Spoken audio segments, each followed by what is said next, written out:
então tá bom. Pessoal, boa noite, como vocês estão? Espero que vocês estejam bem. Desculpa aí os contratempos logo no início. Para quem não esteve no encontro presencial, foi muito legal ter vocês por perto, conversar um pouco, trocar ideias, né?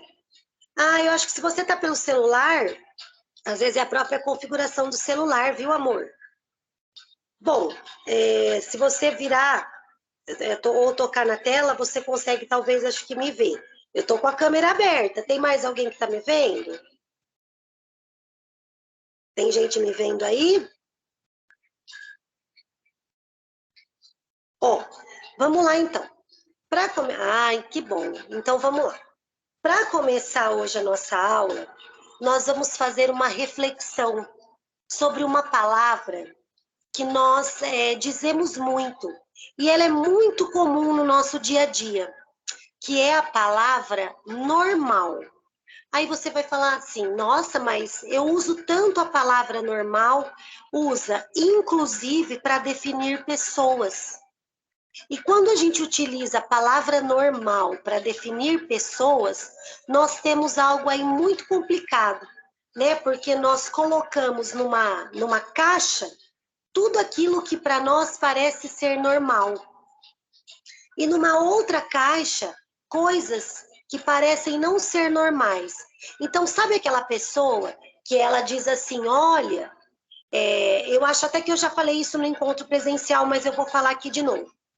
Olha, a Maria tem 3 filhos, 2 são normais, o outro não. Aí eu fico pensando, como será que deve ser esse outro? Se 2 são normais e o outro não, né? Será que ele é algum extraterrestre? Será que ele é algum alienígena? Então, hoje, eu sempre começo as minhas aulas com uma leitura, mas hoje eu quis começar trazendo uma reflexão para vocês sobre esse conceito de normal. E dentro de uma escola, existe muito essa fala. Ai, aquele ali deve ter alguma coisa, não é possível, ele não é normal. O que é ser normal, gente? Pode passar para mim, Reginaldo, por gentileza. Olha aí. Então a gente vai isso, pode passar agora. Nós vamos refletir um pouquinho sobre o conceito de normal. E para isso, eu vou mostrar para vocês algumas fotos e a gente vai conversar sobre essas fotos de situações, tá? Não, pode voltar, Reginaldo, por gentileza. Pode deixar que eu sinalize, tá? Obrigada. De situações que eram consideradas normais e hoje, como é que nós olhamos para isso? Então, por exemplo, vocês estão vendo aí na tela uma foto que retrata o Brasil colonial. Na época do Brasil colonial, a lei permitia que os maridos assassinassem suas mulheres, e isso era normal. Como que é isso hoje? Né? Pode passar, Reginaldo. Eu vou mostrar agora para vocês uma sequência de fotos que foi feita por um fotógrafo, por um sociólogo norte-americano, o nome dele é Levis, né? Em 1906, tá? Ele fez um ensaio fotográfico mostrando todo o sofrimento sofrido pelas crianças naquela época, quando elas eram obrigadas ou quando elas faziam trabalhos pesados, tá? E foi a partir dessa foto que ele começou a denunciar o trabalho infantil, a partir dessas fotos que vocês vão ver agora. Por quê? Porque até aquela época era-se considerado normal o trabalho infantil. Então eu vou mostrar essas fotos para vocês, eu vou ler, tá? E eu quero que vocês observem o que nós estamos fazendo, qual é o movimento que nós estamos fazendo. Nós estamos refletindo sobre o conceito de normal. Esse garotinho, tá? Ele tem 11 anos. Vocês estão vendo a mão dele enfaixada? Essas fotos são reais, é um ensaio fotográfico, tá? É feito por um fotógrafo, como eu já falei. E aí, esse garotinho, ele sofreu um acidente em um moinho. E ele perdeu os 2 dedos da mão direita. Porque naquela época, trabalhar com 11 anos de idade, era normal. Pode passar.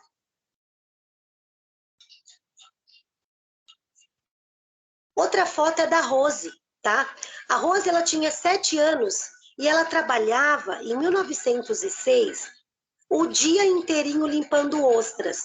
Era o segundo ano dela fazendo esse serviço. E esse serviço impedia a Rose de ir para a escola. Só que lá naquela época, quando essas fotos foram tiradas, isso era normal. Pode passar, Reginaldo. Isso é uma criança adormecida em uma das escadas. Ele era entregador de jornal da época.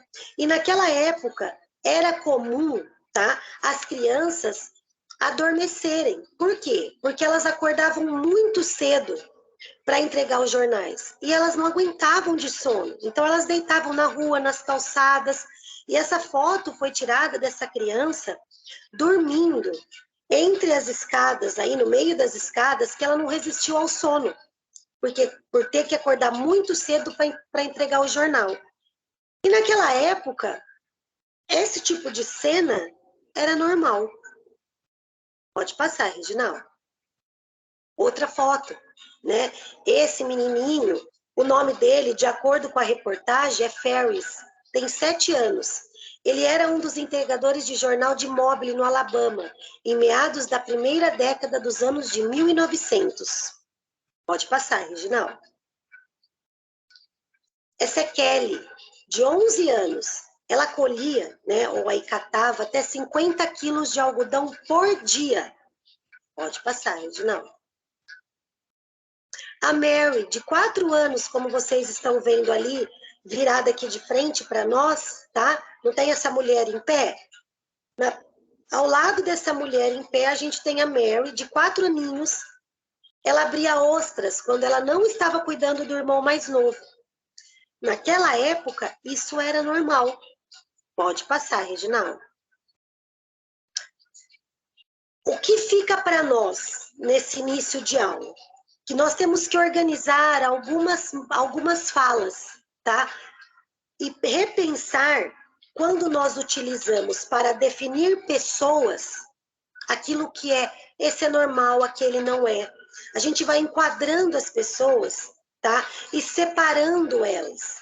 E isso é muito sério. Nós precisamos refletir sobre o conceito de normal. Por quê? Porque o conceito de normal, ele muda ao longo dos tempos.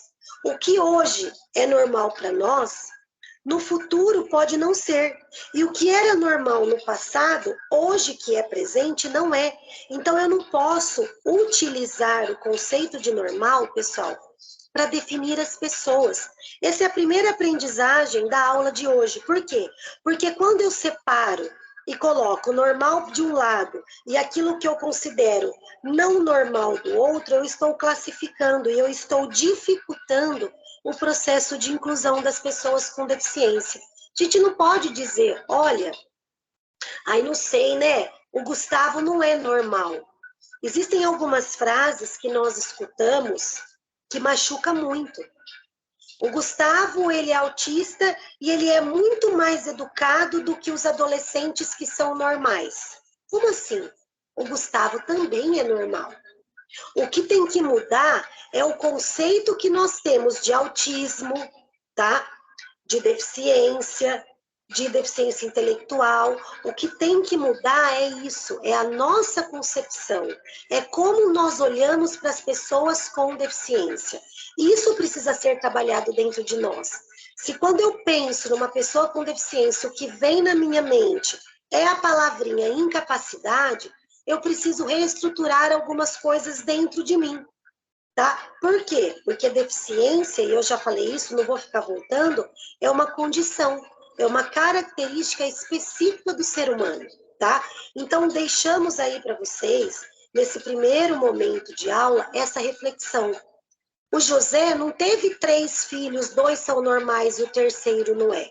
O José teve 3 filhos, e ponto, tá? E se por acaso for necessário explicar, o José teve 3 filhos, mas me parece que o primeiro, o segundo ou o terceiro filho possui autismo, ou possui surdez, ou possui deficiência intelectual, porque eu tenho que reestruturar a maneira como eu concebo aquilo que eu entendo como deficiência e ajudar os outros a construir esse conceito, pessoal, que é um conceito muito equivocado ainda e que está andando ali, ó, par a par com a palavrinha incapacidade, tá? Pode passar então. Tudo bem até aqui? Tranquilo? Podemos seguir? Podemos seguir? Coloque aqui para mim no chat se a gente pode seguir ou não, hein? Vamos lá? Nesse momento, nós vamos abrir uma nova porta na noite de hoje, tá? Obrigada, Márcia, muito obrigada. Eu quero que vocês olhem para mim nessa imagem, tá? Olha só, obrigada, meninas. E vocês vão me dizer qual dessas crianças que estão aqui nessa imagem possui autismo. Pode colocar no chat, ou quem quiser abrir e falar, olha, eu acho que é a criança que está de xadrez. Não, eu acho que é a criança que está de verde. Fiquem à vontade, eu quero que vocês participem. Qual dessas crianças possui autismo? Vamos lá?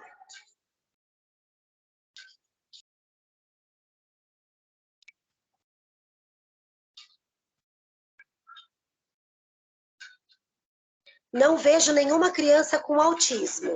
Aí a Márcia colocou todas ou nenhuma? Não dá para saber. É isso aí, pessoal, parabéns. E por que não dá para saber, gente? Porque autismo não está escrito na testa de ninguém. Autismo, existe até algumas frases que nós encontramos prontas aí na internet que diz exatamente, gente, não dá para saber. Autismo não tem cara, tá? O autismo, ele traz aí características. E isso não está estampado no rosto. Mais uma reflexão para nossa noite de hoje. Pode ser qualquer uma dessas crianças, isso mesmo, não tem características físicas.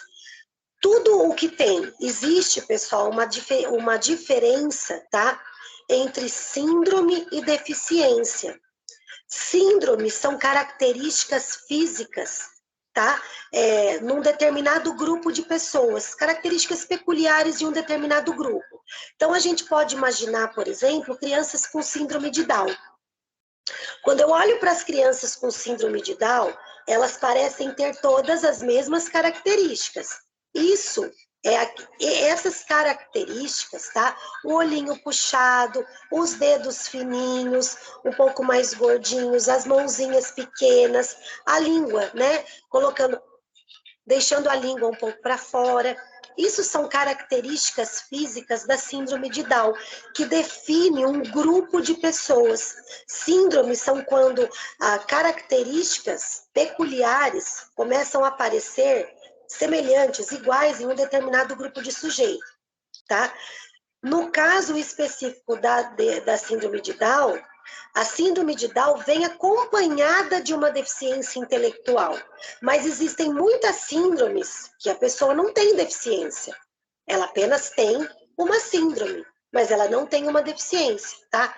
Aí a gente está falando do autismo. Vamos focar aqui só para fazer essa explicação, esse conhecimento aí um conhecimento complementar, mas a resposta é exatamente essa. Pode ser qualquer criança ou pode não ser nenhuma criança. Então, segunda reflexão da noite de hoje, é exatamente isso que vocês colocaram. Autismo não tem características físicas que definem. Tá? Então, vamos trabalhar um pouquinho mais com isso, porque hoje, depois de refletir sobre o conceito de normal, e outra coisa, tá? Ele não é normal, ele tem autismo. Não é. Eu acho que essa criança tem alguma coisa, ele não é normal. Cuidado com essas falas. Nós estamos aqui essa noite, é como eu falo para os meus alunos, para as minhas alunas, e hoje vocês também estão na condição de minhas alunas. Vocês fazem a diferença, pertencem a um grupo que, apesar de toda a canseira do dia a dia, apesar de toda a correria do dia a dia, vocês estão aqui, querendo saber mais, querendo aprender mais sobre. Então, a ideia é que vocês abracem esse conhecimento e ajude os companheiros lá na escola a construir também essa visão, né? Por quê? Por sermos um grupo pequeno de pessoas que deixamos de lado o nosso cansaço, né? Porque eu também poderia escolher, olha, eu estou muito cansada, não vou trabalhar nesse curso, vou dar um tempo para mim, mas eu escolhi estar aqui, né? Por quê? Porque e eu vou me colocar nesse meio também, nós fazemos a diferença. É para isso que nós somos chamados. Então, todas as reflexões que vocês estão tendo aqui, levem, reflitam de fato, né? Comecem a estruturar essa mudança, que é uma mudança interna, de dentro para fora. Tudo que vocês colocaram no chat é exatamente isso, né? São pessoas que entendem, vocês entendem sobre isso e querem aprender mais e trazem reflexões que são muito positivas. Então, qual dessas crianças possui autismo? Pode ser todas ou pode não ser nenhuma. Autismo não está escrito na testa. E isso é uma coisa que a gente tem que dizer para o outro. Por quê? Porque nós temos um péssimo hábito, e aí abrace isso com muita leveza, tá, pessoal? De classificar tudo, de rotular tudo. E seres humanos não podem ser rotulados e nem classificados, tá? Seres humanos precisam ser entendidos. E aí nós também somos seres humanos. Nós também temos nossos dias bons e ruins. Seres humanos precisam ser entendidos, compreendidos, aceitados, respeitados nas suas particularidades, tá? E isso eu não vejo nas características físicas. Vamos caminhar então. Pode passar, Reginaldo? Então, a resposta é essa mesmo, tá? Qual dessas pessoas possuem autismo? Podem ser todas ou pode não ser nenhuma. E aí, nesse momento da aula, eu quero apresentar para vocês pessoas famosas, tá? Que possuem autismo e que, mais uma vez, nos traz reflexões sobre autismo não está escrito na testa. E uma outra reflexão que nós devemos ter. Hoje, tá? Hoje, nos dias de hoje, milhares de adultos convivem dentro do espectro autista, sem saber que são autistas, tá? O número de diagnósticos de adultos buscando, tá? O número de diagnóstico de adultos aumentou muito. Nós temos uma quantidade imensa de adultos buscando desesperadamente o diagnóstico. Por quê? Quando esse diagnóstico chega, ele passa a ser a solução e uma explicação para muitas coisas que essa pessoa, muitas vezes lá atrás, foi acusada, ou foi apontada, ou foi julgada de ser estranha, esquisita, antissocial. E aí, quando vem o diagnóstico, essas pessoas se encontram e recomeçam a vida. O marido da minha prima, a gente está passando por isso. Ele está em busca do diagnóstico, porque como as pesquisas estão aumentando muito, porque se eu tenho um número maior de diagnóstico, logo, pessoal, as pessoas perguntam assim, ó, por que aumentou tanto o diagnóstico? Né? É uma cadeia, tá? Uma coisa vai puxando a outra. Se eu tenho um número maior de diagnósticos, eu logo vou ter um número maior de pessoas estudando sobre isso. Se eu tenho um número maior de pessoas estudando sobre o autismo, eu logo vou ter um número maior de pesquisas sobre isso. Se eu tenho um número maior de pesquisas sobre isso, eu vou ter um número maior de pessoas querendo saber sobre isso. Tá? E aí, se eu tenho um número maior de pessoas querendo saber sobre isso, amadas, o que vai acontecer? Mais clínicas vão surgir, mais cursos vão surgir, que é todo o movimento que nós estamos aqui presenciando hoje. Então, a explicação é essa. São várias possibilidades. Quando se começa a aumentar o guarda-chuva, tá? Antes o guarda-chuva era pequeno, e a visão que a gente tinha de autismo era aquela visão que ficava com a pessoa assim, ó, vocês estão me enxergando? Ficava assim, ó, se batendo, ó, tá vendo? Se chacoalhando. Não, hoje não é mais isso. Aumentou. Dentro desse espectro, a gente tem uma gama de características. Então, se aumentou o diagnóstico, aumentou o meu guarda-chuva, sabe o meu guarda-chuva? Então, quando eu aumento o guarda-chuva, mais pessoas cabem embaixo dele, mais pessoas em todos os sentidos. Então, é uma coisa, não tem uma única explicação para o aumento do diagnóstico. São várias coisas que foram puxando, uma coisa vai puxando a outra e levando o que nós temos hoje, tá? Que é esse alto índice aí de diagnósticos e cada vez mais. Agora, para cada 44 crianças que nascem, uma é autista. Eu li um artigo dizendo, tá, que no Japão esse número já reduziu. Para cada 36 que nascem, um é autista. Se tá lá no Japão, daqui a pouquinho chega aqui, tá? E aí, seguindo com as nossas reflexões, olha a quantidade de adultos, eu vou mostrar aí pelo menos uns 5 adultos, que foram em busca do diagnóstico depois de adultos, tá? Encontraram o diagnóstico de autismo, levantam a bandeira do autismo, tá? E hoje contribuem para entender o próximo e para se entender, tá? Eu vi que vocês colocaram aqui no chat, deixa eu ver para eu poder interagir com vocês. Espera aí. Colocar aqui, ó. Meu irmão, olha só, Angelita, ó.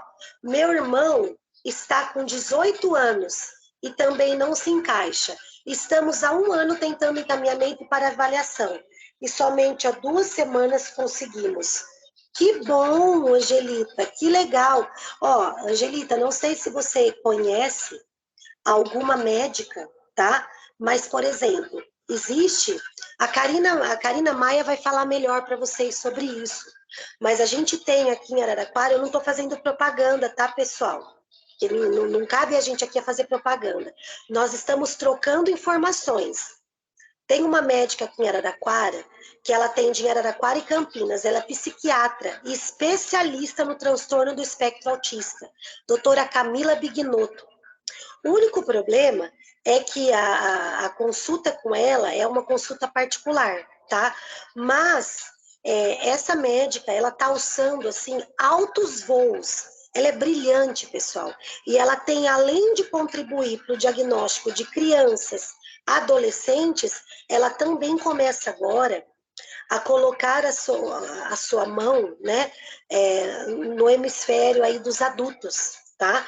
Então fica aí a dica, viu, Angelita? Não sei se vocês já conseguiram, que bom que vocês conseguiram, que tá tudo bem, mas assim, comecem a observar, pessoal, milhares, a ciência está trazendo que milhares de adultos hoje estão convivendo dentro do espectro, sem saber, ou, no caso agora, diante dos estudos, diante dos avanços, refletindo sobre, tá? Por quê? E essas pessoas, elas querem uma resposta para a maneira delas de ser. No encontro presencial, eu disse isso e vou dizer de novo. Ninguém pede para uma pessoa cega enxergar. Ninguém pede para uma pessoa surda ouvir. Mas todo mundo pede para uma pessoa com autismo ser mais sociável, colocar os sapatos quando na verdade ela não consegue calçar os sapatos, usar uma camiseta quando na verdade aquele tipo de estampa da camiseta incomoda. Nós sempre cobramos isso das pessoas com autismo. Fica aí uma reflexão para nós, tá? E aí, pessoal, esses são algumas pessoas, alguns famosos, tá? Que possuem autismo. Eu não sou muito boa no inglês, mas eu vou tentar aqui para vocês, tá? O primeiro que eu separei é o Anthony. Anthony Hopkins, né? Ele é vencedor do Oscar de melhor ator do filme O Silêncio dos Inocentes. Ele teve o diagnóstico de autismo na vida adulta por volta dos 70 anos, tá? E foi a esposa do autor quem o incentivou a pesquisar mais sobre o assunto e entender que algumas de suas características poderiam ser sinais de uma pessoa atípica, tá? O A vem aí na frente, o que é o A? É o não. Não neurotípica. O cérebro das pessoas com autismo são considerados ou são colocados pela ciência como cérebros atípicos. O nosso cérebro é um cérebro neurotípico, tá? Quando o diagnóstico do Anthony foi aberto ao público, ele contou que sempre teve dificuldades de se encaixar em algum grupo. E ele foi um adolescente muito solitário. Pode passar, vamos ver o próximo. Essa atriz, eu não sei o nome dela, é Derry, né? Derry Hannah. Eu gosto demais dela porque ela fez um filme quando eu era pequena, tá? Eu amava sereia. E ela fez um filme, Splash, Uma Sereia em Minha Vida. Eu amava esse filme, amava, assisti milhões de vezes. Então ela ficou conhecida para mim por conta desse filme. Não sei se vocês lembram desse filme. E ela, pessoal, quando eu comecei a pesquisar para estruturar essa aula, para mim também foi uma surpresa. Eu não sabia. Eu não sei se vocês sabiam, mas ela teve, como que tá falando, né? Os destaques que ela teve nos filmes.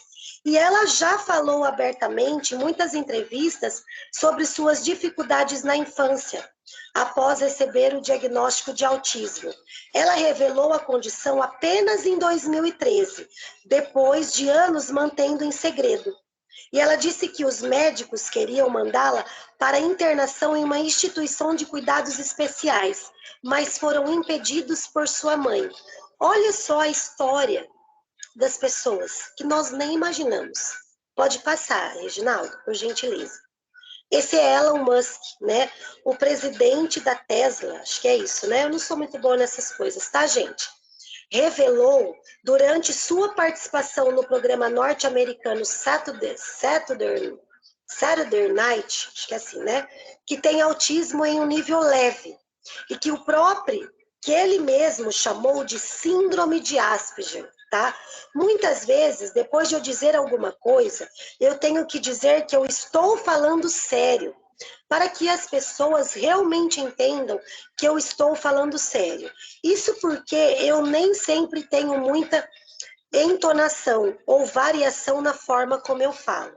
Então, mais alguém aí, mais uma pessoa que tem autismo. Pode passar. Reginaldo. Vamos lá. Susan Bowley, quem lembra Susan Bowley, né? Venceu um programa famoso, que eu não sei o nome, lá nos Estados Unidos. E ela entrou com esse jeitinho dela tímido de ser, né? Quando ela soltou o vozeirão, ela encantou o mundo inteiro, tá? E depois que ela se tornou famosa, a Susan Bowley, quem lembra dela, tá? Vai lembrar do que eu tô falando. Ela teve muitas dificuldades em lidar com a câmera, lidar com aquela quantidade de atenção que se virou para ela, e muitas vezes ela foi taxada por várias pessoas como uma pessoa, isso é cruel, né? Mas foi taxada como louca. Nossa, a mulher não bate bem. Em 2009, tá? Ela, aqui ó, uma participação no programa britânico, Britain's Got Talent, em 2009. Tá? Ela é outro caso de famosos autistas que só descobriram o diagnóstico na vida adulta. Ela contou que, quando criança, ela recebeu um diagnóstico errado dos médicos, que afirmaram que ela tinha sido privada de oxigênio no cérebro. Devido a uma complicação no parto, em 2012, Bowley entendeu que, na verdade, ela estava dentro do espectro, tá? Dentro do espectro autista. E com essa informação, ela teve uma maior compreensão de si mesma. Olha que interessante isso, pessoal, tá? Pode passar. Essa é Greta, né? A Greta, ela foi eleita pela revista Time em 2019 como a pessoa do ano. Ela é uma mulher dentro do espectro autista que se tornou referência mundial quando assuntos são reivindicações de sustentabilidade no planeta. Ela é muito aberta sobre o tema e ela já falou sobre isso em suas redes sociais, afirmando que isso significa que às vezes ela é um pouco diferente e que isso é uma superpotência, tá? Olha quantas pessoas aí famosas, né, que possuem autismo. E agora, depois dessa reflexão, a gente vai fazer algumas considerações, tá? De coisas que nós escutamos por aí. E Isso, olha lá, é isso mesmo, amor. Ó que colocaram aqui, ó. Legal vocês participarem, viu, pessoal? Explicado porque Elon Musk é considerado o bilionário mais excêntrico e visionário do mundo. Pessoal, se tem uma coisa que tem que ficar muito clara, é exatamente isso que você colocou, amada. As pessoas com autismo, tá? Elas têm persistência e foco naquilo que elas querem fazer, naquilo que elas querem organizar, tá? Eu não sei qual é o hiperfoco, e a gente vai refletir sobre isso hoje, de Elon Musk. Mas se for algo, né? Porque eu não li muito sobre ele ainda. Mas se for algo considerado a essas questões de economia, de marketing, de negócios, de empreendedorismo, com certeza. Ele é, tendo, então, o transtorno do espectro autista, ele vai focar nisso. E ele vai produzir o tempo todo, tá? E isso também acontece com as nossas crianças lá. Vamos agora com algumas considerações. Primeiro, coisas que nós ouvimos, tá? Ah, Lívia, você conhece a história dele? Legal. A história dele é maravilhosa. Ele, antes de fundar a Tesla, ele quebrou várias vezes. Pois é, né? Olha só. Obrigada, viu, por você me informar mais sobre a história dele. Eu vou procurar ler também. Mais e mais. Vocês não sabiam que ele era autista? Ele se intitulou como Síndrome de Asperger, mas nós vamos entender um pouquinho, se vocês já, né, sobre a Síndrome de Asperger agora, daqui a pouquinho. Pessoal, algumas considerações, tá? Autismo de alto desempenho, autismo de alto funcionamento.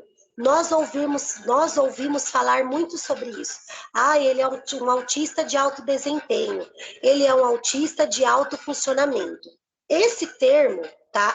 Autismo de alto funcionamento é um termo informal. Ele não está dentro dos padrões que definem o transtorno do espectro autista, tá?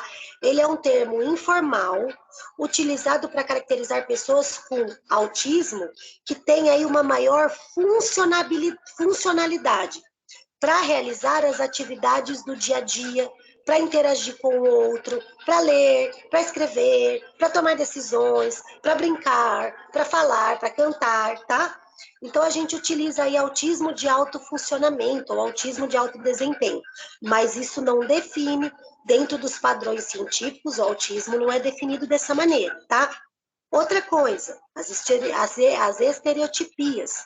As estereotipias são aqueles comportamentos, tá? Aqueles rituais que podem ser linguísticos ou motores, tá? E até mesmo relacionado à postura. E essas estereotipias são os comportamentos repetitivos, de balançar assim, ó, vocês estão vendo que eu estou balançando? De bater com as mãos, olha aqui, ó, vou colocar aqui o celular, vamos ver se eu consigo, ó. Tá? De ficar repetindo as mesmas coisas, tá? Isso também tem aí a explicação da ecolalia, tá? Ó, movimentos estereotipados são balanços corporais, oscilação corporal, golpes com a cabeça, tá? É um comportamento motor repetitivo, não funcional, não é algo que é funcional. E muitas vezes não é intencional, aparentemente ele é intencional, tá? Uma coisa que tem que ficar para nós, sempre, quando eu estou pensando numa pessoa com transtorno do espectro autista, e a gente vai direcionar os nossos olhares lá para a escola. Primeiro diz, depois faz. O que é isso? A gente vai falar sobre isso mais lá na frente. Qualquer problema, qualquer situação que aconteceu na escola, tá? Porque o que eu tenho que pensar? Eu vou voltar nesse primeiro diz, depois faz, tá? O mundo ideal para as pessoas com autismo é um mundo que tenha rotinas. Quando eles estão indo para a escola, por menores que eles sejam, estão lá na educação infantil, eles não falam ainda, ou devido ao autismo, tá? Devido ao nível de autismo, devido às características desse autismo, tá? Ele ainda não verbaliza. Mesmo assim, no caminho da casa dele para a escola, mesmo que ele não verbalize, mesmo que ele não dê pistas nenhuma disso, ele já estruturou a rotina dele. Então, na cabeça, e a escola, pessoal, a escola é algo que é muito bom. Por quê? Nesse sentido, tá? Porque nós, enquanto escola, nós temos rotinas, os mesmos horários para determinadas coisas.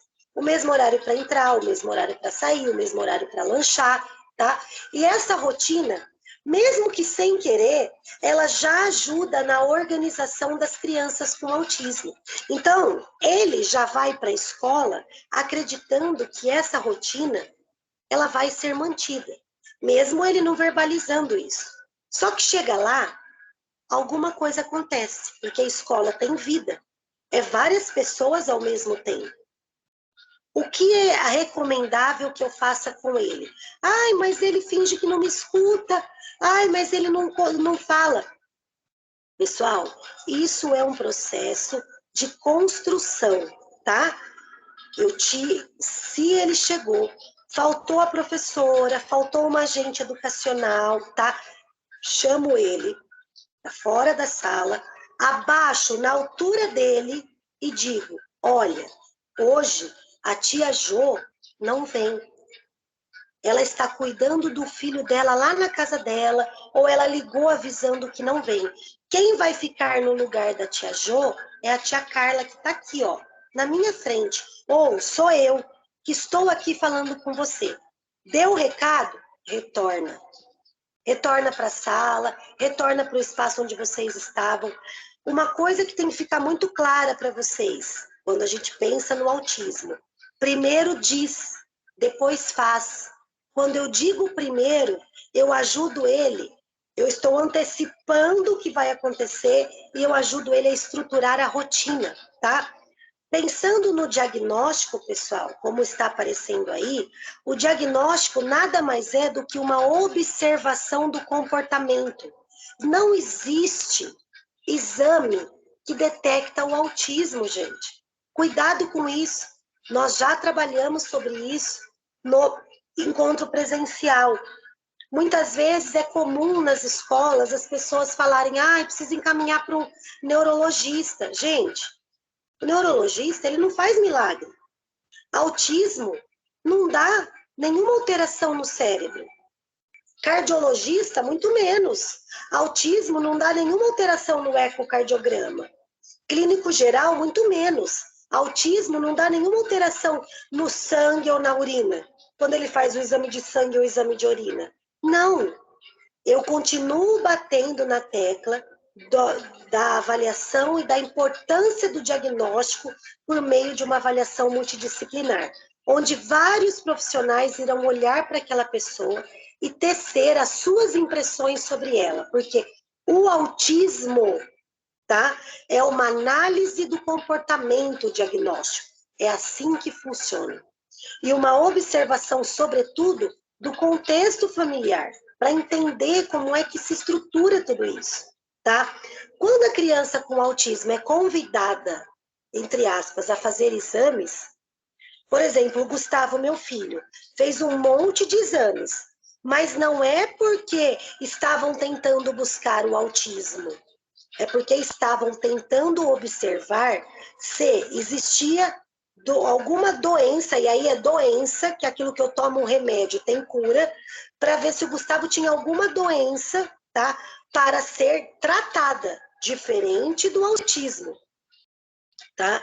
Então, olha só, no último aí do PPT, ó, não há exames específicos para autismo, mas alguns exames como o eletroencefalograma, a ressonância magnética, o teste do pezinho, as sorologias para sífilis, rubéolas e toxoplasmose, e audiometria e testes neuropsicológicos podem ser necessários para investigar as causas e doenças associadas que caminham junto, que vieram junto com o autismo, tá? Então, isso é muito importante, porque eu fico pensando assim, ó, às vezes amigas minhas, né, vêm falar comigo essa semana mesmo. Na terça-feira, véspera do feriado, uma professora me mandou mensagem, Aline, nossa, a filha da minha vizinha está desconfiando que a filhinha dela pode ter autismo, e aí orientaram ela a buscar um neurologista. Né? Você tem algum neurologista para indicar? Primeiro eu vou posicionar essa pessoa. Eu falo, mas por que neurologista? Se o cara não for especialista no autismo, ele não vai ajudar essa mãe. Nós temos que procurar pessoas e profissionais que sejam especialistas no autismo. Uma fonoaudióloga especialista no autismo, tá? Uma psicopedagoga que entenda sobre o autismo, uma terapeuta ocupacional que entenda sobre o autismo, porque dentro das profissões tem várias ramificações, gente, é como nós. Aqui a gente tem agente educacional, professor de educação infantil, professor do ensino fundamental, professor de educação especial. Não é porque você é professor que você sabe tudo. Vocês sabem disso, né? Quem está na educação infantil, se tiver que amanhã ou depois, primeiro que tem aí uma questão de formação, mas se tiver que amanhã ou depois entrar numa sala de aula para auxiliar um colega no ensino médio, vai ser difícil. Vamos ter que rebolar. Sabe aquela música do Sandy Júnior? Que vai ter que rebolar? Nós, me coloca no... Eu trabalho, às vezes falavam assim para mim, Aline, você pode substituir a aula de matemática? Eu falo, gente, eu vou, mas eu só vou dar bom dia e fazer o que mais? Nada, na matemática eu não consigo. Minha formação não é na matemática, né, nesse sentido. Então, assim, a mesma coisa acontece com os médicos. Por que a gente cria-se a ideia de que os caras são os bambambãs? Não, eles também têm as suas especificidades e as suas particularidades. E quando eu busco um diagnóstico, principalmente de autismo, eu tenho que ir naquele que entende sobre o assunto, tá? Então, vamos lá, fica aí esse aviso importante. Pode passar, Reginaldo.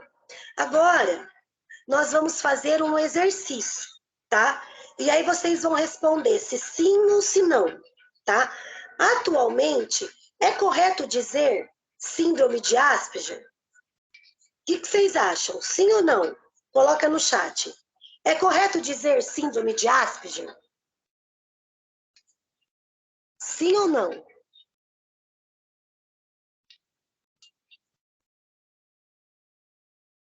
Que você... Não, a Lívia colocou não. O que mais? Não, olha que bom. Não, isso mesmo. Pode passar, Reginaldo. Não, é isso mesmo, tá? As características do autismo, elas podem se apresentar, pessoal, tá? Isso mesmo, Andréia, mudou a nomenclatura. Desde formas leves e quase imperceptíveis, tá? Para quem não conhece, até quadros graves, acompanhado por especificidades e por dificuldades extremamente importantes, tá? Pode passar, Reginaldo. Então, hoje, qual que é a nomenclatura? Atualmente, é transtorno do espectro autista, tá? É essa que está sendo utilizada, tá? A gente tem aí o CID, que saiu agora em janeiro de 2022. E no último encontro, nós vamos passar para vocês certinho, tá? Como é que está se organizando tudo isso. Dentro desse transtorno do espectro autista, nós temos algumas especificidades. Então, o termo, até então, síndrome de Asperger era utilizado. A partir do CID-11, que a gente tem aí isso, tá? A nova classificação internacional mudou. Então, hoje é isso mesmo, a partir do CID-11, tá? Nós utilizamos aí outra nomenclatura. A síndrome de Asperger, ela caiu. Ela caiu. Ai, mas ainda aparecem muitos diagnósticos. Está equivocado, tá? Não é porque você trabalha com a educação que você não tem o direito de olhar para um relatório médico e pensar e refletir sobre aquilo que está escrito. A educação tem estudado muito o autismo e é uma linha de pesquisa da educação, significa um grupo de pessoas que está muito à frente quando o assunto é autismo, muito à frente, porque a gente tem estudado muito. As maiores pesquisas sobre o autismo, elas estão surgindo dentro da educação, não é nem dentro da medicina, tá? Então, assim, ai, mas eu recebi um diagnóstico de síndrome de Asperger. Tudo bem, pega aquele diagnóstico e entenda que o termo hoje utilizado não é mais síndrome de Asperger. Você está no seu direito, você está estudando, você está aprendendo. Não se inferiorize perante os demais, porque nós também temos conhecimento. E muito conhecimento. Olha para o chat, olha o que vocês escreveram, tá? Não se inferiorizem. Não permitam que outras pessoas que não entendem de educação e nem a dinâmica de uma escola venha dizer para vocês que é assim ou que não é assim. Nós é que entendemos. Ensinar é tarefa para profissionais, tá? Pode passar, Reginaldo. Toda pessoa, olha lá, hein? Sim ou não? Vamos continuar com a brincadeira aí no chat, tá? Toda pessoa que possui autismo não gosta de ser tocada? Sim ou não? Respondam aí, pessoal. Vamos lá, vamos ver. Errado? E aí, o que mais? Muito bem. Isso aí. Olha só que legal, gente. Muito bom. Isso mesmo, tá? Isso, de novo, isso mesmo, Andréia. Eu vou explicar o que que é isso, tá? Isso, mais uma vez, vem cair por terra a única história que nós conhecíamos sobre o autismo, tá, gente? A ideia que nós tínhamos era que nenhum autista gostava do toque, e tem gente ainda falando isso. Se eu aumentei o guarda-chuva, se as características são maiores, significa, tá, que existe aí uma gama de possibilidades. Passa para nós, Reginaldo. Essa foto que vocês vão ver agora, tá, é a foto minha e do Gustavo. Esse é o meu filho, gente. Eu acho que eu já apresentei para vocês, né? Eu quero ver se eu consigo fazer com que ele vá no encontro final. E quase certeza que eu vou levá-lo, tá? O Gustavo, eu sempre vou falar do Gustavo, por quê? Porque eu aprendo muito com o Gustavo. E ele me faz descobrir novas coisas sobre o autismo diariamente. O Gu, ele está dizendo aí para vocês, tá? Essa foto foi tirada no dia 2 de abril de 2021. 2 de abril de 2021, pessoal? Isso. Não, 2 de abril de 2020, no auge da pandemia. O dia 2 de abril é o Dia Mundial da Conscientização do Autismo. E sempre que nesse dia é um dia muito importante para nós, né? Para mim, para o Gu. E nós tiramos essa foto para fazer uma divulgação. Nesse dia eu lembro que nós demos uma entrevista da nossa casa mesmo, sabe? E nós tiramos essa foto. E eu quis trazer essa foto para vocês, principalmente com o Gu dizendo: eu adoro beijos e abraços. O que acontece, tá? Dentro do espectro, pode passar, Reginaldo. Depois, se vocês quiserem, tá? Vem aí uma informação muito importante. Depois, se vocês quiserem, eu posso disponibilizar esse PPT para vocês, tá? Deixa eu ler aqui o que a Lívia colocou. Os meus 2 alunos autistas pedem carinho, inclusive o não verbal pega na nossa mão para fazer carinho nele. Aí o Valceir, desculpa. Valceir colocou aqui, uma minoria deixa tocar, tá? E muito rápido, sim, mas o meu filho, por exemplo, ele tem necessidade do toque. Então, prestem atenção nessa informação que eu vou passar para vocês, tá? Isso é muito importante. Pode passar, Reginaldo. Quando a gente pensa no autismo, nós temos que pensar em 2 coisas, tá? A hipossensibilidade e a hipersensibilidade. Então, olha lá, olha nos PPTs ali que a professora colocou, tá? Que a Aline colocou. As pessoas, os adolescentes, as crianças com autismo, eles necessitam, tá, de períodos mais longos para organizar os seus sentidos. E eles vivenciam os sentidos de uma maneira muito mais intensa. Pensa que o cérebro dele, pessoal, é um cérebro atípico, tá? Então, eles estão vivenciando isso de uma maneira muito mais intensa para conseguir absorver essas informações. E isso, Vivian, meu filho também diz eu te amo o tempo todo, tá? Exatamente isso, amor. Na maioria das vezes, como é que eles manifestam, tá? As respostas sensoriais, tá? Eles podem apresentar de duas maneiras. A hipossensibilidade, tá? Ou a hipersensibilidade. O que é a hipossensibilidade?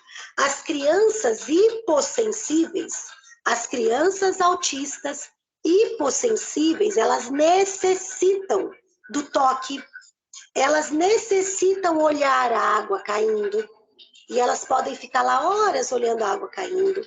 Elas necessitam olhar o ventilador girando, que nem o meu aqui, ó. Vê se vocês conseguem ver o ventilador girando. Estão conseguindo ver? Elas necessitam olhar o ventilador girando, tá? E elas necessitam colocar... Peraí. Elas necessitam colocar objetos na boca, morder, pular, girar, apertar, tocar objetos, tocar pessoas com frequência, tá? Já as crianças hipersensíveis, então, ó, as crianças hipossensíveis, elas necessitam do toque.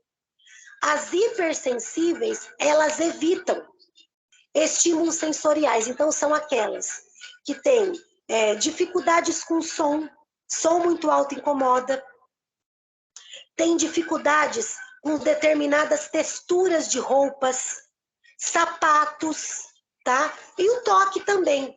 Só que olha só que interessante. No caso do Gu, olha o Gustavo.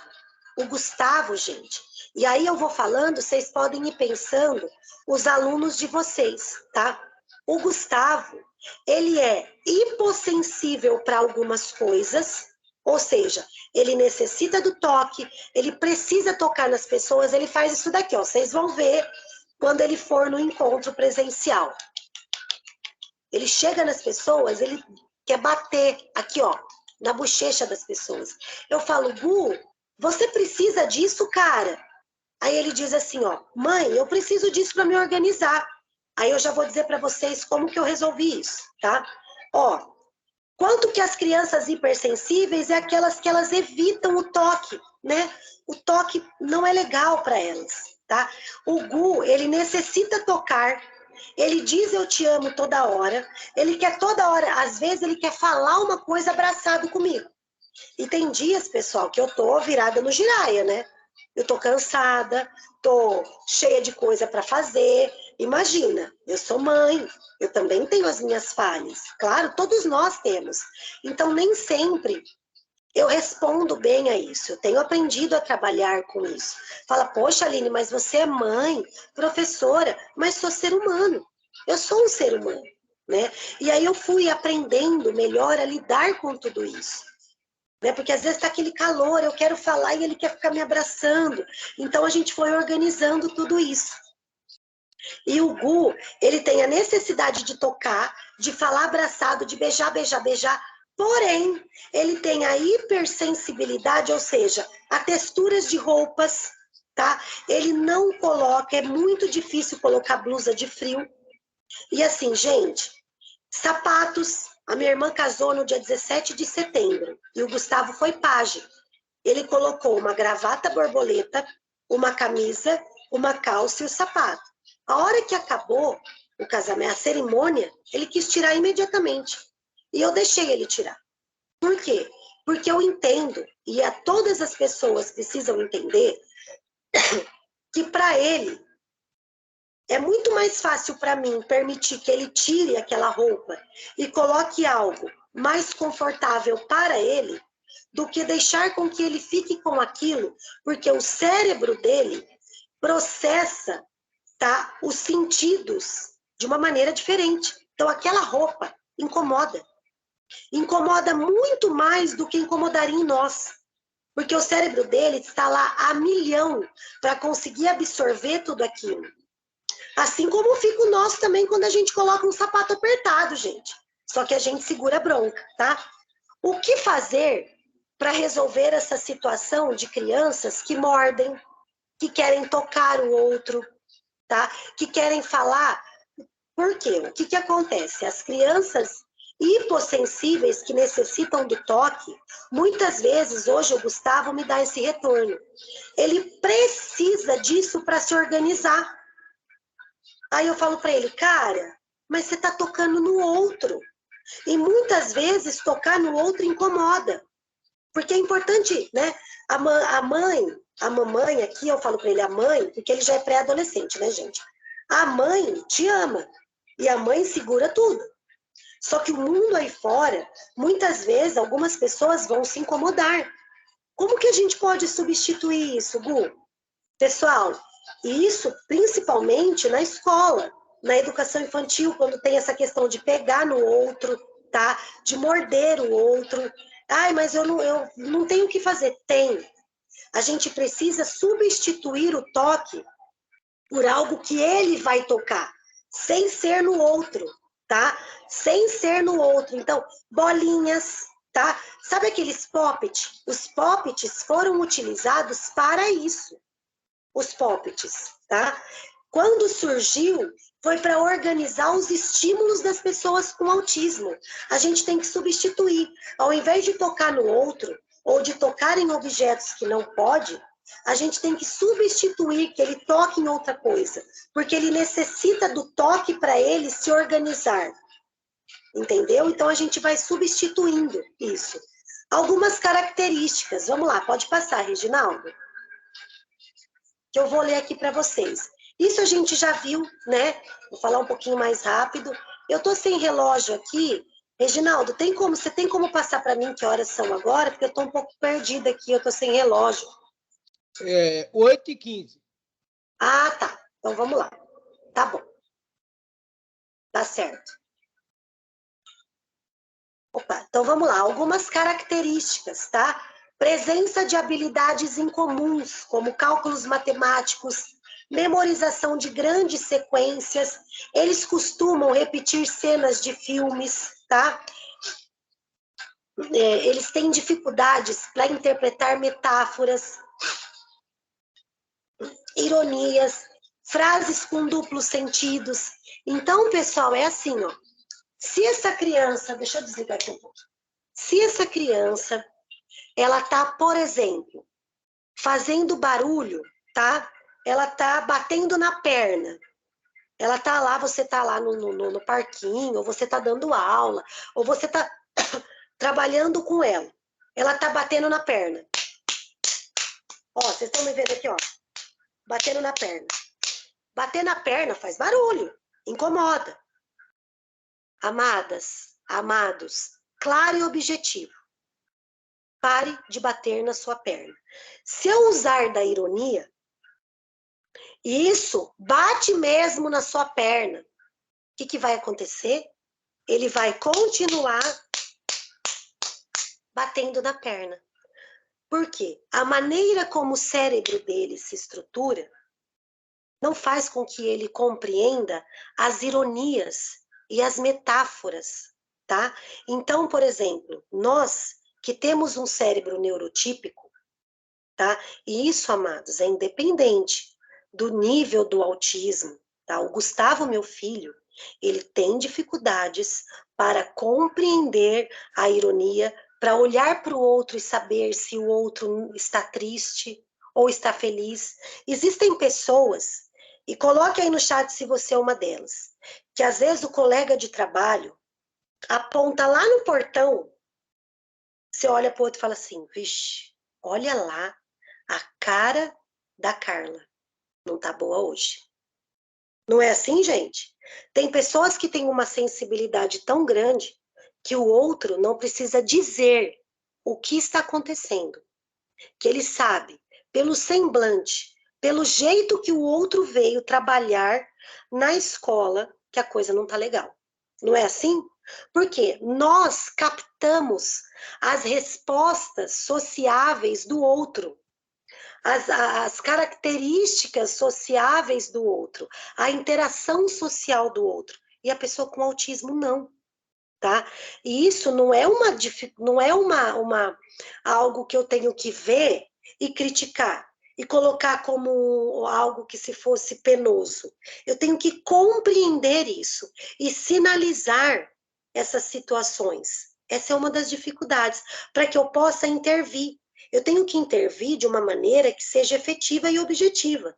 Eu não posso ficar usando de metáforas, chamar esse aluno para uma conversa, ficar falando no futuro, que vai ser dele no futuro. Gente, esquece. É claro, comando claro e objetivo, tá? Porque olha só a característica que eles têm dificuldade em compreender no outro, a linguagem não verbal, as expressões faciais, os gestos, os movimentos. Quanto mais objetivo e direto eu for, mais fácil se torna a comunicação com ele. E quanto menor for essa criança, mais ainda, tá? As pessoas com autismo, elas têm um pensamento concreto, ou seja, elas pensam por meio de imagens. Portanto, quem já assistiu o Good Doctor vai ver lá o Shawn, Dr. Shawn, né? Quando ele pensa lá ele pensa sobre uma determinada cirurgia, vai surgindo as imagens na cabeça dele. Pessoas com autismo pensam por meio de imagens. Tá? E aí mais para frente vocês vão ver que eles têm um cérebro hiperexcitado. Por isso que mas não é hiperexcitado em relação à sexualidade, tá, gente? É hiperexcitado em relação à agitação, tá? Então, pessoal, quanto mais eu fizer mão do uso de imagens nas aulas, nas atividades, quanto mais eu conseguir trabalhar no concreto, mais eu consigo manter o foco dessa criança, tá? Sendo sempre uma atividade de cada vez, tá? Eles costumam falar tudo o que pensam. Para eles não existe meias verdades. Verdade é verdade. E eu, convivendo com o autista, eu aprendi muito. Não se mente. Mentira é mentira. Verdade é verdade. Porque se uma de vocês, depois do curso, ligar aqui na minha casa e me convidar para ir tomar um café da manhã, um café com vocês, se o Gustavo tiver, hoje ele não está aqui em casa, tá? Mas se ele estiver aqui do meu lado, por exemplo, eu não vou querer ir. Vamos supor que eu não queira ir porque eu tô cansada. O que a gente costuma fazer? A gente diz assim, ai, nossa, a Carol me convidou para ir lá na casa dela. A Vivian me convidou para ir lá na casa dela depois do curso. Nossa, cara, tô tão cansada, não vou dar conta. Mas não vou falar para a Vivian que eu tô cansada, senão a Vivian vai ficar chateada. Falar para ela que eu tenho umas coisas aqui para fazer, né? E assim a gente vai vivendo, aprendendo a falar para o outro pequenas mentiras. E viver ao lado de uma pessoa que possui autismo, você tem que eliminar isso da sua vida. Por quê? Porque para ela a verdade é verdade. E se o Gustavo, né? E se o Gustavo estiver perto de mim e ele vê que eu menti para a Vivian, quando ele encontrar a Vivian no encontro presencial, Vivian, você não tem o cabelo loiro, comprido, seus olhos não são claros, é você que eu tô pensando, não é? E você estava lá no presencial, não estava, Vivian? Se o Gustavo ver a Vivian, aí a Vivian vai falar assim, poxa, Aline, você, é isso mesmo, né, Lívia? Poxa, Aline, que pena que você teve que trabalhar aquele dia e você não foi na minha casa tomar um café comigo. Ah, mas na lata, o Gustavo fala. Não, Vivian. Sabe o que aconteceu, Vivian? Minha mãe não queria te magoar. Ela mentiu para você, porque na verdade ela estava cansada. Então, gente, depois de passar muitas vergonhas e, e brigar com o meu filho incansavelmente, fazer escândalos terríveis aqui dentro da minha casa, e isso me machuca demais, tá? Porque eu não sabia que ele tinha o autismo. Eu já fiz muitos escândalos como mãe. Quem nunca fez? Como mãe, como tio, como tia, como vó. Porque eu não entendia porque ele agia assim. E ele não conseguia ver que ele estava me magoando. Eu podia olhar para ele. Sabe aqueles olhares que a gente dizia assim, ó? Tem pessoas que dizem assim, porque na minha época era só olhar. Meu pai olhava para mim, eu parava. Gente, eu posso morrer de olhar para o Gustavo. Ele não vai sacar, tá? Por quê? Porque ele tem essa dificuldade em compreender como é que eu estou, tá? Como diz aí, ó, ele tem essa dificuldade, tá, em compreender no outro a linguagem do outro. E isso não é porque ele é. Aí as pessoas falam que eles não são carinhosos, que eles não desenvolvem afeto. Uma coisa é uma coisa, outra coisa é outra coisa. Com direcionamento a gente consegue. E hoje, quando o Gustavo, com a idade que o Gustavo tá, eu já consigo fazer as intervenções, tá? E às vezes até com os pequenos a gente consegue fazer essas intervenções, tá? Por exemplo, eu saí para tomar café com uma amiga minha. Tava eu, uma amiga minha, que ela veio de fora, ela veio de Matão para tomar café com a gente, o Gustavo. Meu pai ligou. E aí o Gustavo atendeu e o meu pai falou assim: "Onde vocês estão?" "Ó, o vô fez carne moída que você gosta. Vem comer." O Gustavo desligou o telefone e falou na mesa.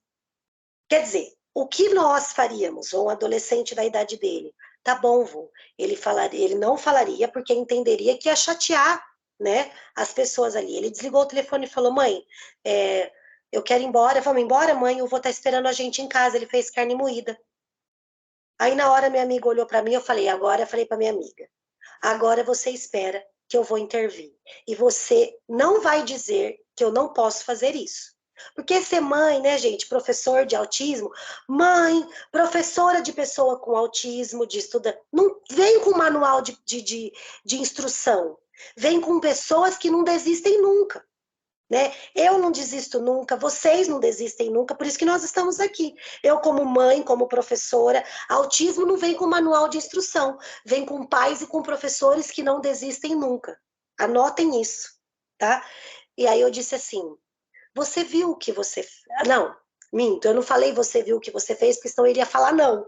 Eu falei assim: Gustavo, o que você acabou de fazer aqui na mesa não pode ser feito novamente, porque você magoou a Lígia, que veio de fora para tomar café conosco. Ela está com saudades da gente. E o vô pode esperar, ele vai esperar, porque nós precisamos agora, nesse momento, dar atenção para a Lígia.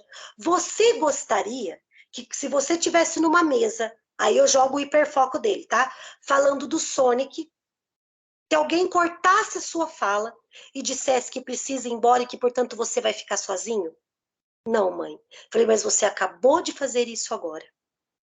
E isso não é educado da sua parte. Aí eu falei, a Lígia está magoada. Aí a Lígia olhou para mim e eu já fiz aquele olhar, que a Lígia entende, né? Gustavo, eu fiquei chateada. Aí ele disse assim, desculpa, Lígia. O Gustavo nunca mais fez isso. Nesse momento, eu consegui intervir na hora e mostrar para ele que esse tipo de comportamento, por mais que ele não consiga, muitas vezes, olhar para o outro e entender que isso chateou, que se chateia ele, pode chatear o outro também. Porque não existe isso, o autista não se chateia. Claro que se chateia, claro que sente dores, claro que sente medo, tá? Mas não são coisas que a gente tem que ir descobrindo ao longo do processo. Outra coisa, pessoas com autismo têm atraso muitas vezes no desenvolvimento motor, tá? Então, quando ele está iniciando a escrita, muitas vezes essa coordenação motora fina dele, ela vai ser, vamos dizer diferente, mas ela vai ter um processo diferente daquele outro piquititico ali que não tem autismo. Então, o que, que eu posso fazer para que, de repente, ele mantenha o foco na atividade e ele consiga participar, tá? Mais ativamente? Eu posso engrossar o lápis dessa criança. Eu posso engrossar com EVA, porque daí ele vai pegar com mais facilidade o lápis. Tem educação infantil que utiliza o lápis jumbo, né? Mas às vezes até o lápis jumbo, dependendo da especificidade, ele vai ter dificuldade na coordenação motora fina. Tá? Então, quanto mais eu engrossar o lápis, melhor para ele, tá? Melhor para ele participar das atividades, tá? Outra coisa que vocês já viram, Vocês verificam muito isso. Eles conferem um novo sentido aos brinquedos, né? Então pode virar o carrinho de ponta cabeça e ficar girando o carrinho, ou então pode ficar olhando o ventilador, girar por horas, ou a hélice do helicóptero, tá? Então essas são aí algumas características que a gente pode ir observando, inclusive, pode virar isso. O tal do hiperfoco, né? Que muitas vezes a gente já falou sobre isso, tá? O hiperfoco é o interesse restrito num determinado assunto. Pessoal, prestem atenção. O hiperfoco, ele pode mudar, tá? O hiperfoco do Gustavo, agora na pré-adolescência, muda muito, muda bastante, tá? Inclusive, meu filho é youtuber, né? Depois ele vai, no último encontro, falar um pouquinho com vocês sobre isso, que eu quero que ele se posicione. De acordo com o hiperfoco dele, ele vai fazendo vídeos que estão relacionados ao hiperfoco dele. Então, não significa que o nosso piquititico vai adorar dinossauro uma vida toda. Pode ser que ele goste de dinossauro naquele momento, e quando ele tiver lá no primeiro aninho, no segundo aninho, tá? Quando ele tiver lá, pode ser que ele mude, que ele tenha o hiperfoco no Dragon Ball, nos mangás, tá? Enfim, nos carrinhos da Hot Wheels. O que nós temos que fazer é utilizar o hiperfoco a nosso favor, para que ele consiga se manter concentrado nas atividades. Então, de repente, colocar numa folhinha de atividade, se ele tem o hiperfoco, por exemplo, do McQueen, sabe aquele carrinho vermelho da Disney? Colocar o McQueen numa folhinha de atividade, conversando, olha, Enzo, vamos preencher esses balões com os números, né? Eu puxo o Enzo a partir do hiperfoco dele. Esses dias meu filho recebeu uma prova aonde o hiperfoco dele é um personagem que vocês já vão ver, tá? O hiperfoco dele, que é o personagem que ele gosta, estava na prova conversando com ele. Oi, Gustavo, nessa prova a professora pôs os balãozinhos, sabe? Você terá que fazer contas de divisão. Gente, o Gustavo pirou. Ele guardou a prova, tá? Ele guardou a prova. Deixa eu ver o que vocês colocaram aqui, peraí. Opa! Meu Deus, caí aqui. Peraí. Isso mesmo. Para ele a gente tem que falar o que sente, com certeza, tá? Isso é uma afirmação, né, amor? Nesse momento, gente, eu quero. Não, depois da hora que senão vai atrapalhar aqui que o. Vocês estão conseguindo me ver? Depois da hora que eu sair, eu quero mostrar para vocês. Nossa, não tá aparecendo os PPTs aqui para mim. Eu quero mostrar para vocês o quarto do meu filho. Passa para mim os PPTs, Reginaldo, por gentileza.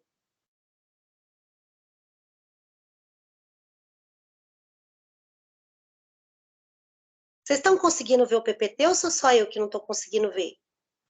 Será que aconteceu?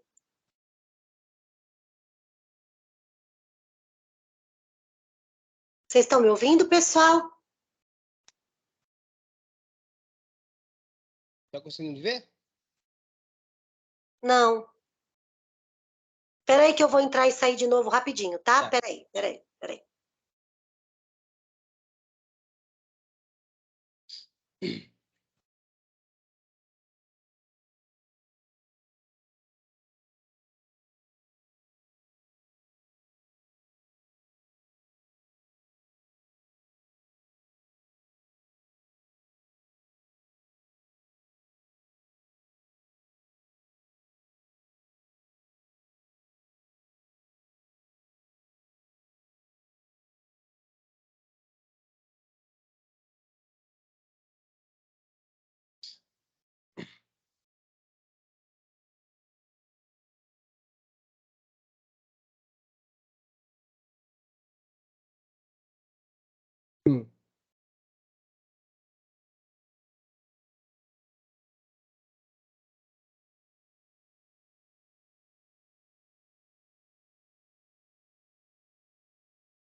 Desculpa, gente, tá ruim aqui a minha internet. Vocês estão me ouvindo? Estão me ouvindo, gente? Tá te ouvindo bem. Nossa, tá. Sim. A minha internet em casa. Desculpa, viu, pessoal? Caiu tudo. Eu tô pelo 3G, pelo 4G aqui. Sei lá o que que aconteceu. Caiu tudo, tudo, tudo, tudo. Vou deixar até um pouquinho assim, depois eu vou mexer agora. Bom, vamos lá.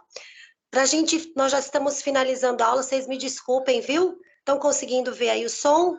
Ó, amados, a rotina é algo muito importante para as pessoas, para os estudantes. Deixa eu sair daqui, que eu vim aqui mais próximo aqui.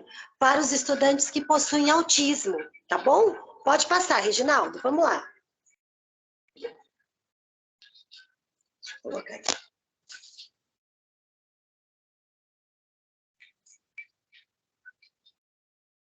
Pode passar, Reginaldo, já passou? Isso, tá? Como eu falei para vocês, o mundo ideal para eles é aquele mundo onde as coisas não passam por mudanças. Então, se eu pensar dentro da escola, tá? A gente precisa buscar, é claro que isso não é tão simples assim, tá bom? Uma rotina estruturada e fixa. Se eu tenho um ambiente que tem uma rotina estruturada e fixa, isso oferece para eles, tá? Segurança e conforto, para que eles possam desenvolver atividade. Qualquer variação dessa rotina causa aí um desconforto. E isso muitas vezes faz com que eles entrem em crise. Quando eles entram em crise, às vezes ficam girando, correndo, gritam, né? Eles estão tentando organizar o cérebro deles. Quando a gente tem um comportamento de crise, é porque uma rotina foi quebrada. E uma ideia legal para a gente é construir a rotina diária com essa criança.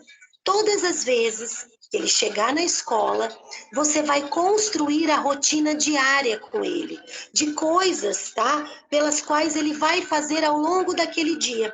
E aí eu vou explicar para vocês aqui. Ai, mas se não der certo, se algum professor faltar, um agente educacional faltar, é nesse momento que você tem que chamá-lo, separado dos amiguinhos e colocar para ele, tá? O que tinha sido planejado que não deu certo. Primeiro diz, depois faz. Não dá para a gente dar notícia para ele junto com todo mundo.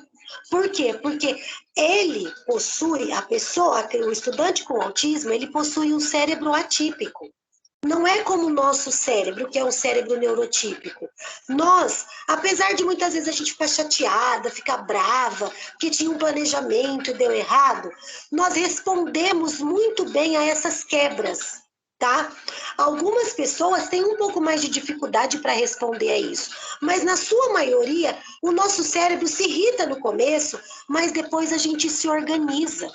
As pessoas com autismo têm uma dificuldade maior e mais acentuada para se organizar. Então, quem tem que oferecer a ele essa rotina somos nós. Mas e se eles são pequenininhos? Olha só, gente. Vou passar para vocês. O ideal seria, vocês estão vendo aqui, uma folha, tá? O ideal seria que a gente trabalhasse todo início de aula, chamássemos essas crianças, né? Ou a criança, vamos pensar numa criança com autismo. A gente dobra a nossa folha ao meio, tá vendo? Eu tô dobrando, tá? E se ele é maior, eu posso fazer isso com escrita. Se ele é menor, fotos, imagens, inclusive se vocês conseguirem fotos da própria escola, ajuda demais, tá? Ou então imagens que representam o que ele vai fazer naquele dia. Então, ó, essa página está dividida, essa folha está dividida em dois, tá? Então, desse lado aqui, ó, vai, por exemplo, a foto do que ele vai fazer aquele dia, do parquinho, a foto do refeitório, se depois ele vai comer, se depois ele vai para a sala de aula fazer trabalhinho, a foto da sala de aula deles fazendo trabalhinho, se depois eles vão brincar na areia, a foto da areia, tá? O que ele vai fazer naquele dia? E aí, essa é a rotina que você vai apresentar para ele. Se ele não sabe escrever, se ele não consegue escrever, com imagens, com fotos. Se não tem foto da escola, pode ser fotos coloridas, de desenhos animados, que simbolizam, que representam esse momento na escola, tá? Se ele está começando agora a escrita, pode ser a foto acompanhada com a escrita, com a palavrinha. Português, matemática, comida, parquinho. E aí, pessoal, olha só, Enzo, o que você vai fazer hoje? Tudo isso daqui. Nós vamos primeiro no parquinho, depois nós vamos no refeitório, e as fotos estão todas aqui.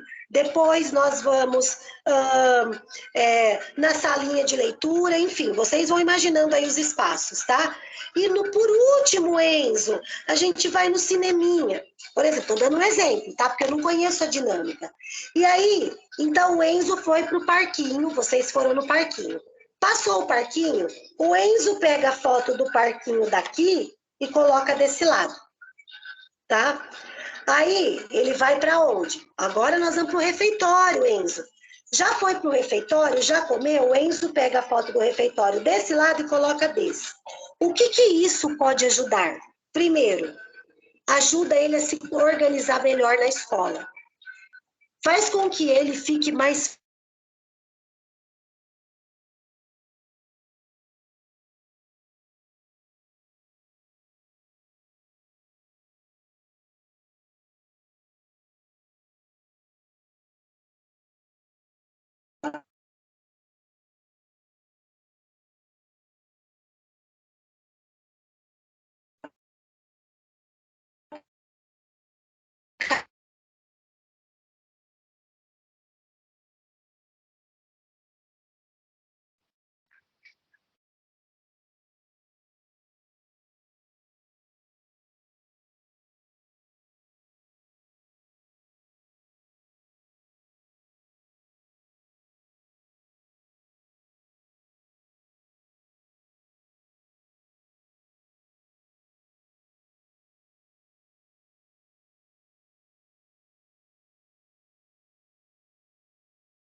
Conseguem me ouvir, pessoal? Só diz para mim. Estou te ouvindo bem. Se vocês... Ah, então tá bom. Desculpa, pessoal, a internet tá péssima. Vamos rapidinho para a gente conseguir acabar, para não prejudicar vocês, tá? Então, vocês pegaram o exemplo que a professora deu da folha? Conseguiram pegar?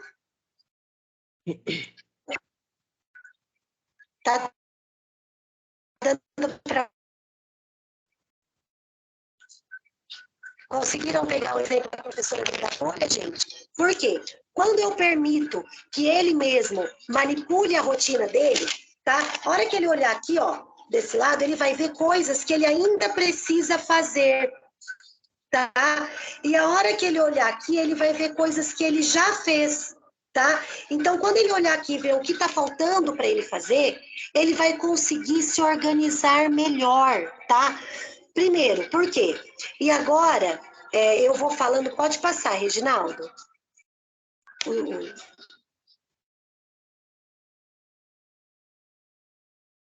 Isso daí a gente já trabalhou. O autismo não tem cura. Por quê? O autismo não tem cura. Porque o autismo não é uma doença, tá? Pode passar, Reginaldo. Pode passar, já falei, pode passar. A gente vai apressar um pouquinho. Isso eu já expliquei também, tá?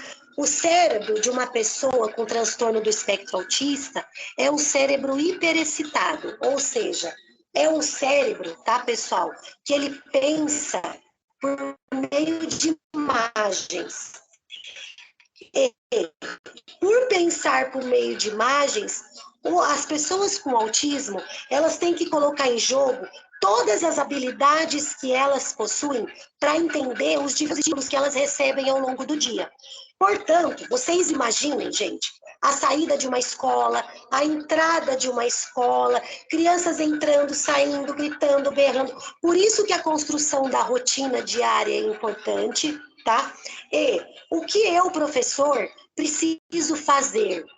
Uma das coisas que eu preciso aprender a fazer é fechar as caixinhas ao longo do dia. Porque, por exemplo, se eu saio de uma salinha e vou para outra, depois eu vou para outra, depois eu vou para outra, para as crianças que não são autistas, tá tudo ok. Elas estão se organizando dentro daquele mar de estímulos. Para quem tem autismo, tá?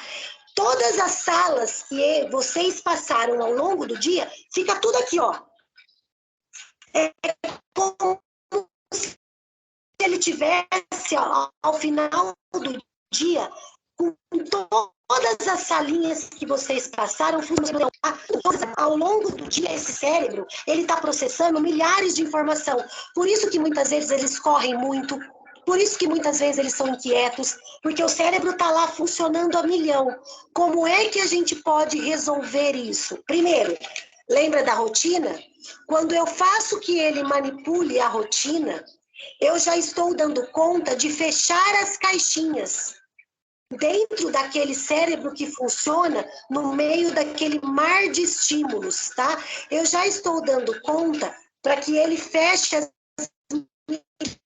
milhares de caixinhas que estão funcionando ali ao longo do dia, quando eu trabalho com a rotina. Eu vou para outra, eu preciso dizer, crianças, nós estamos deixando essa sala, tá? Nós vamos agora guardar os materiais. Na quinta-feira, quando a gente voltar para cá, a gente continua essa brincadeira. Agora a gente vai lá para a sala de artes fazer um trabalho de pintura.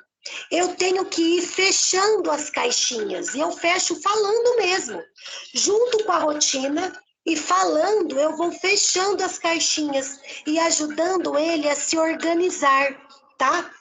Outra coisa, Reginaldo, pode parar de compartilhar, por gentileza, tá? Que eu vou falar rapidamente o que eu gostaria de passar para elas, porque eu não posso segurá-las, né? Peço desculpas, pode parar de compartilhar, viu, Reginaldo?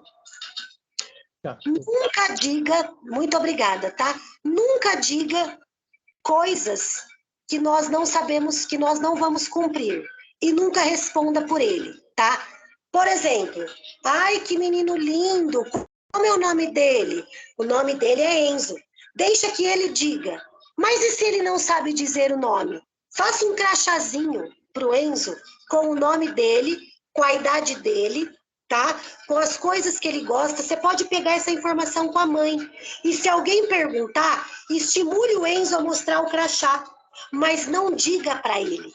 Não diga para ele, tá? E vá aos poucos trabalhando com ele a fala, aos poucos, para que depois que ele mostrar o crachá, ele vá sinalizando. Não responda por ele, tá? E estimule ele a mostrar, faça um crachazinho com o nome, idade, a cor que ele gosta, as coisas que ele gosta, ou uma folhinha, e ele anda com aquilo. Se alguém perguntar, ele entrega a folha. Você já está mostrando para ele que ele tem que ter essa atitude, essa responsabilidade, e trabalhando a autonomia dele, tá? Outra coisa, criança com autismo, por que muitas vezes elas choram para entrar na escola?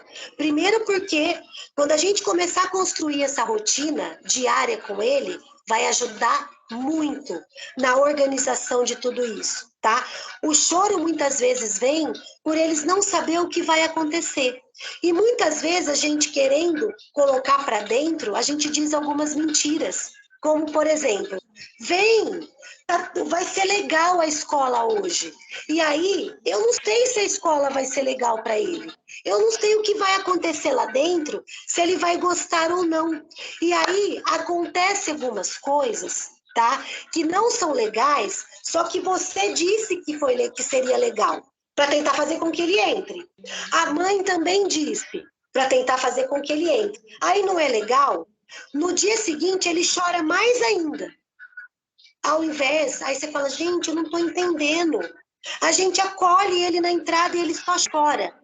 No acolhimento a esse estudante na entrada, diga coisas que você tem certeza que vai acontecer. Olha, Enzo, entre, está todo mundo te esperando lá. Hoje nós vamos no parquinho.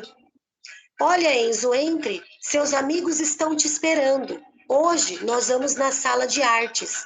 Diga coisas que você sabe que vai acontecer, para você trazer para ele a tranquilidade que ele precisa, porque você não sabe se a escola vai ser legal para ele, tá? Então não diga mentiras, como por exemplo, olha, hoje você precisa tomar esse remédio. Toma que é gostoso. Não, remédio não é gostoso. Remédio é ruim. Só que ele precisa tomar, porque se ele tomar, ele vai sarar da dor de garganta, tá? Então, assim, nós temos que ser claras e objetivas quando a gente está lidando com os nossos pequenos com autismo. Pessoal, agora são 8h58, a gente não tem mais tempo. E eu quero pedir perdão pelos problemas que eu tive aqui com a minha internet. Vocês sabem que existem coisas que fogem das nossas mãos. Eu espero que a aula de hoje tenha contribuído com algumas coisas. Na aula presencial, eu vou fazer o fechamento com vocês sobre isso, tá? Sobre algumas dicas de como pode ajudar no dia a dia. Mas antes, tudo bem, pessoal? Tá tudo certo? Só responda para mim aqui no chat, por gentileza. Tudo certo? Tudo certo, gente? Sim ou não?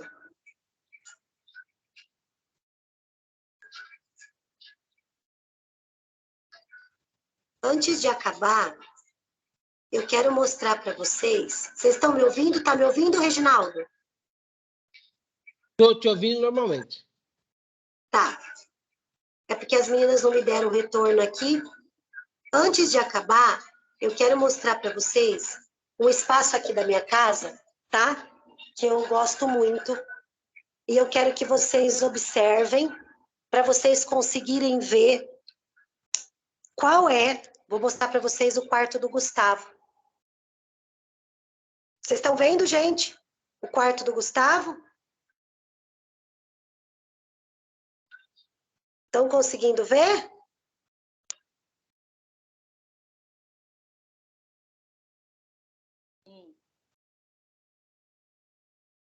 Vou mostrar para vocês, ó. Olha aqui. Em cima daqui, ó, tá vendo que tem algumas coisas que estão desocupadas? Por quê? Porque nessa prateleira só vai carrinho da Hot Wheels. Ele não consegue colocar, pela organização dele, carrinhos que não seja da Hot Wheels. É muito mais fácil para mim, tá? Como mãe, como professora, entender que esses espaços vazios, por mais feio que precise,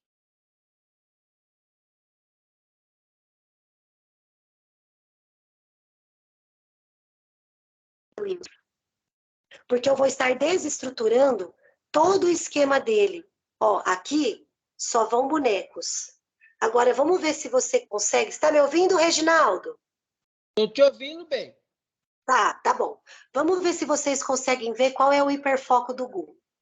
Ó, essa é a prateleira. Só tem bonecos do Sonic. Eu não posso colocar outro boneco aqui, porque ele organizou dessa maneira, porque ele categoriza, eles categorizam, eles organizam. Ó, vamos ver se vocês tentam saber qual é o hiperfoco do Gu.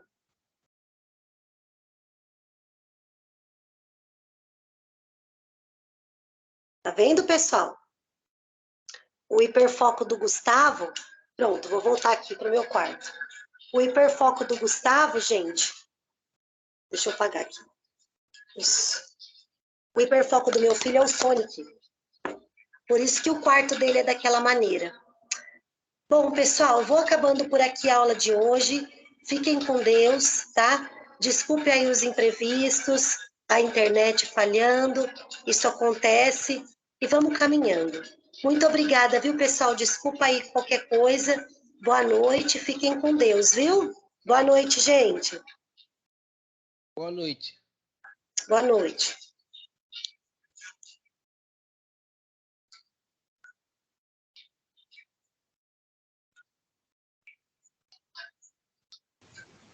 Boa noite. Boa noite.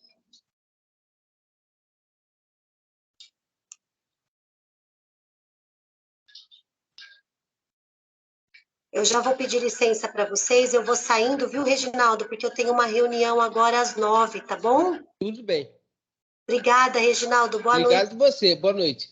Eu tô com um problemão aqui na minha internet, mas ainda bem que deu certo, né? Opa! Boa noite, viu? Boa Tchau, tchau. noite. Tchau, tchau.